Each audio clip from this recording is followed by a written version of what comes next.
Okay, so Shaka King's Judas and the Black Messiah just came out, and it's super interesting, both from an awards perspective and just for the film itself.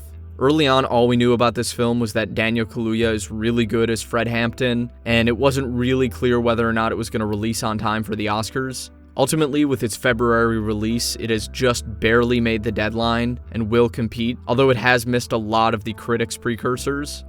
However, despite what the marketing might tell you, this film is not a Fred Hampton biopic. It is far more focused on Lakeith Stanfield's portrayal of Bill O'Neill, the petty thief turned FBI informant who ultimately betrayed Hampton.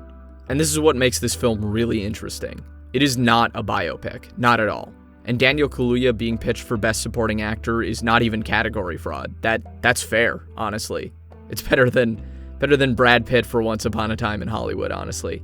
Now, that's not to diminish his performance. Daniel Kaluuya is going to be nominated for Best Supporting Actor, and I think it's a very deserving performance. He does a fantastic job as Fred. He's very believable, he's very charismatic, and very emotional. I think the only issue with his portrayal of Hampton is that no one is going to believe that Daniel Kaluuya is 21 years old in this film, but it's fine.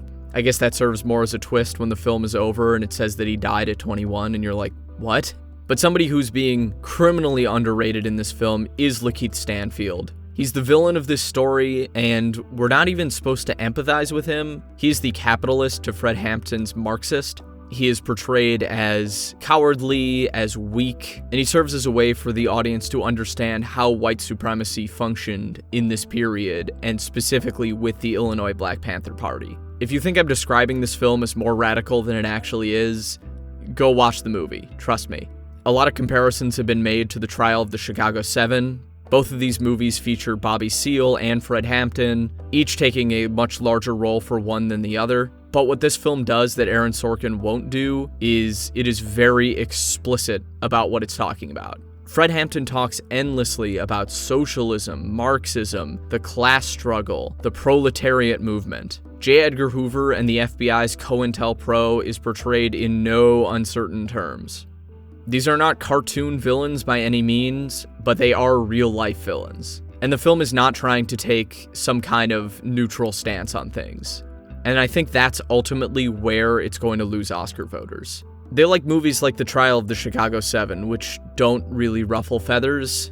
At the end, Eddie Redmayne gives a big speech, and then justice is served and the evil judge gets his comeuppance.